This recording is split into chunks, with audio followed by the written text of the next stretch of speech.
बिस्मिल्लाहिर्रहमानिर्रहीम। अस्सलाम वालेकुम रहमतुल्लाहि बरकातहू। अल्लाह की रहमतें और बरकतें नाज़िल हों हम सब पर। मोहतरम नाज़रीन, आज हम हज़रत आयशा सिद्दीक़ा रज़ियल्लाहु तआला अन्हा की ज़िंदगी का एक निहायत खूबसूरत और दिलचस्प वाक़या जानेंगे। एक मर्तबा जब हुज़ूर अकरम सल्लल्लाहु अलैहि वसल्लम अपनी अज़वाज मुत्तहरात के पास बारी बारी जा रहे थे, अंधेरे में आपने हाथ आगे बढ़ाया तो हज़रत आयशा सिद्दीक़ा रज़ियल्लाहु तआला अन्हा ने कहा, ये ज़ैनब हैं। फिर क्या हुआ? हुज़ूर अकरम सल्लल्लाहु अलैहि वसल्लम ने फ़ौरन हाथ पीछे खींच लिया और फिर हज़रत आयशा सिद्दीक़ा रज़ियल्लाहु तआला अन्हा और हज़रत ज़ैनब रज़ियल्लाहु तआला अन्हा के दरमियान दिलचस्प नोक-झोंक शुरू हो गई। इस दिल लुभाने वाले वाक़ये की पूरी तफ़सील जानने के लिए वीडियो को आखिर तक ज़रूर देखें। हुज़ूर अकरम सल्लल्लाहु अलैहि वसल्लम हर बीवी के पास एक दिन रहते, बाकी अज़वाजे मुत्तहरात अलबत्ता बारी वाली ज़ौजा के पास इकट्ठा हो जाती। एक दफ़ा हज़रत आयशा रज़ियल्लाहु तआला अन्हा की बारी थी, जब हज़रत ज़ैनब रज़ियल्लाहु तआला अन्हा बिला इजाज़त इनके हुजरे में दाखिल हुई। आपको मालूम न था कि हज़रत ज़ैनब मौजूद हैं। अंधेरे में आपने इनकी तरफ हाथ बढ़ाया था कि हज़रत आयशा बोली, ये ज़ैनब हैं। आपने हाथ फ़ौरन खींच लिया। इस पर इन दोनों में तकरार होने लगी और इनकी आवाज़ें बुलंद हो गईं। उधर नमाज खड़ी होने लगी तो हज़रत अबू बकर सिद्दीक रज़ियल्लाहु तआला अन्हा ने आपको बुला लिया। हज़रत आयशा सिद्दीक़ा रज़ियल्लाहु तआला अन्हा बोली, अभी नमाज अदा करने के बाद मेरे वालिद मुझे खूब डांटेंगे। ऐसा ही हुआ। हज़रत अबू बकर सिद्दीक रज़ियल्लाहु तआला अन्हा ने इन्हें सख्ती से डांटा कि तुम हज़रत मोहम्मद मुस्तफ़ा सल्लल्लाहु अलैहि वसल्लम के सामने इस तरह बोलती हो। एक बार रसूलुल्लाह सल्लल्लाहु अलैहि वसल्लम हज़रत आयशा सिद्दीक़ा के पास आए तो उन्होंने पूछा, आज कहाँ रहे? फरमाया, ए हुमैरा, मैं उम्मे सलमा के पास था। कहा, उम्मे सलमा से आपका जी नहीं भरता? मुझे बताएं, अगर आप एक वादी के दो किनारों पर उतरें, एक से घास चुरा ली गई हो और दूसरे किनारे पे कोई घास खाने वाला न आया हो, आप जानवर कहाँ चुराना चाहेंगे? फरमाया, वो जिसका सबसे चखा न गया हो।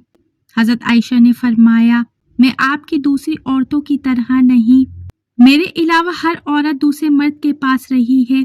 इस बात पर हुजूर अकरम सल्लल्लाहु अलैहि वसल्लम मुस्कुरा दिए। शाह रूम मकूकस ने हुजूर अकरम सल्लल्लाहु अलैहि वसल्लम को एक कुत्बी बांधी हदिया की थी। हज़रत आयशा कहती हैं कि जब वो हामला हुई तो मुझे परेशानी लग गई। जब हज़रत इब्राहीम की विलादत हुई तो मारिया को दूध न आता था। आपने बच्चे के लिए दूध देने वाली भेड़ खरीदी, जिसका दूध पीकर वो मोटा और सुर्ख और सफ़ेद हो गया। एक दिन आप इब्राहीम को अपनी गर्दन पर उठाकर लाए और पूछा, आयशा, बच्चे की मुझसे शबाहत के बारे में क्या ख्याल है? मैंने चिढ़ की वजह से कहा, मुझे तो आपसे कोई मुशाहबत नजर नहीं आती। आपने फरमाया, बच्चे की सेहत के बारे में क्या कहती हो? मैंने कहा, जो भेड़ों का दूध पीता हो वो ऐसा ही हो जाता है। हज़रत आयशा फरमाती हैं, मैं इन औरतों से चिढ़ती थी जो अपना आप रसूलुल्लाह सल्लल्लाहु अलैहि वसल्लम को हबा कर देती थीं। मैं कहती थी, भला कोई औरत अपने तई हबा कैसे कर सकती है? जब अल्लाह ताला ने ये आयत उतारी, ए नबी, अपनी बीवियों में जिसको चाहे अलग रखें और जिसे चाहे अपने पास रखें और जिसे चाहे अलग करने के बाद वापस बुला लें, इसमें कोई हर्ज नहीं। तो मैंने कहा, मुझे लगता है आपका रब आपकी ख्वाहिश पूरी करने में जल्दी करता है।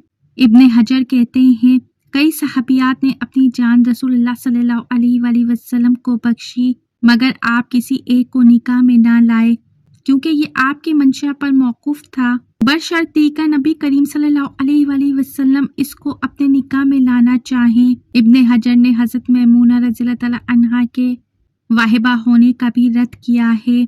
उम्मुल मोमिनीन हज़रत सौदा बिन्ते ज़मा ने अपनी बारी का दिन हज़रत आयशा सिद्दीक़ा रज़ियल्लाहु तआला अन्हा को दे दिया था। चुनांचे आप सल्लल्लाहु अलैहि वसल्लम हज़रत आयशा के यहाँ 2 दिन क़याम फरमाते।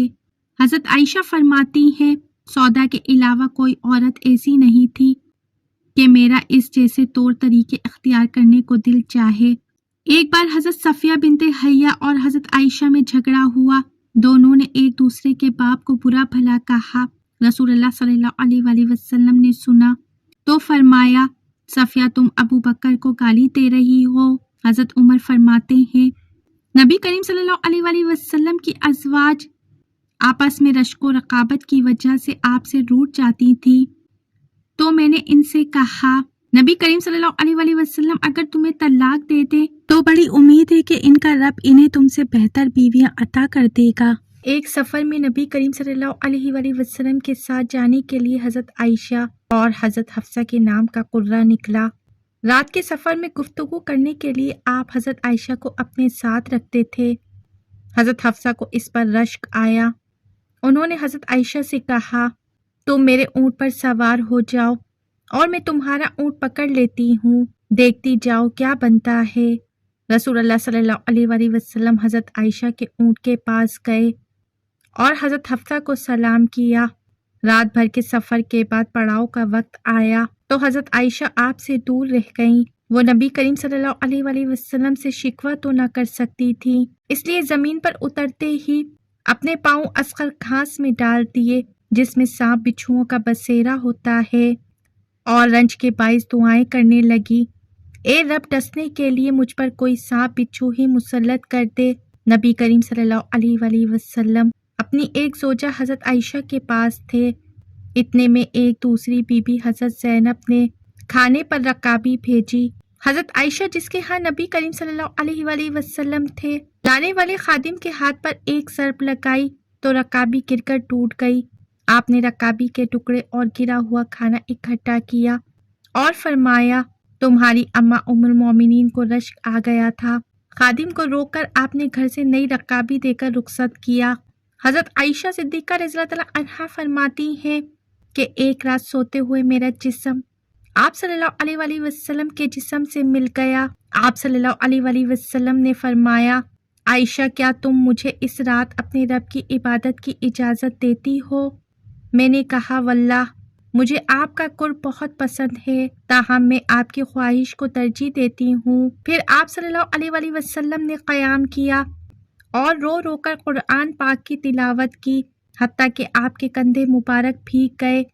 پھر آپ صلی اللہ علیہ وآلہ وسلم بیٹھ کر تلاوت کرتے رہے حتیٰ کہ آپ کے پہلو آنسوؤں سے تر ہو گئے۔ پھر لیٹ کر تلاوت کی اور روتے رہے حتیٰ کہ زمین تر ہو گئی۔ آپ صلی اللہ علیہ وآلہ وسلم کے پاس جب حضرت بلال رضی اللہ تعالیٰ عنہ آئے تو انہوں نے کہا یا رسول اللہ صلی اللہ علیہ وآلہ وسلم میرے ماں باپ آپ پر قربان، کیا اللہ تعالیٰ نے آپ کے آئندہ اور گزشتہ تمام گناہ معاف نہیں کر دیے؟ آپ نے فرمایا بلال پھر میں شکر گزار بندہ نہ بنوں؟ اللہ تعالیٰ نے مجھ پر اس رات یہ آیت نازل فرمائی، یعنی آسمان اور زمین کی پیدائش میں، دن رات کی گردش میں اہل عقل کے لیے نشانیاں ہیں۔ جو اللہ کا ذکر کھڑے بیٹھے اور لیٹے ہر حال میں بجا لاتے ہیں، وہ زمین و آسمان کی پیدائش پر غور و فکر کرتے ہیں اور کہتے ہیں اے میرے پروردگار تو نے یہ سب کچھ باطل پیدا نہیں کیا، تو پاک ہے، ہمیں آگ کے عذاب سے نجات عطا فرما۔ اللہ تعالیٰ سے دعا ہے کہ اللہ تعالیٰ ہمیں بھی زیادہ سے زیادہ دین کی سمجھ نصیب فرمائے۔ اللہ تعالیٰ سے دعا ہے کہ اللہ تعالیٰ ہمیں بھی زیادہ سے زیادہ اپنی عبادت کرنے کی توفیق عطا فرمائے اور ہمارا خاتمہ ایمان پر فرمائے۔ محترم ناظرین، کمنٹ باکس میں حضور محمد صلی اللہ علیہ وآلہ وسلم کا کوئی ایک نام ضرور ٹائپ کریں۔ ویڈیو اچھی لگی ہے تو ویڈیو کو لائک شیئر کمنٹس کریں، بیل آئیکن پہ ضرور کلک کریں تاکہ میری آنے والی ویڈیو کا نوٹیفیکیشن بر وقت آپ کو ملتا رہے۔ خوش رہیں، اپنا بہت سا خیال رکھیں۔ زندگی رہی تو پھر ملیں گے معلوماتی ویڈیو کے ساتھ۔ اللہ حافظ۔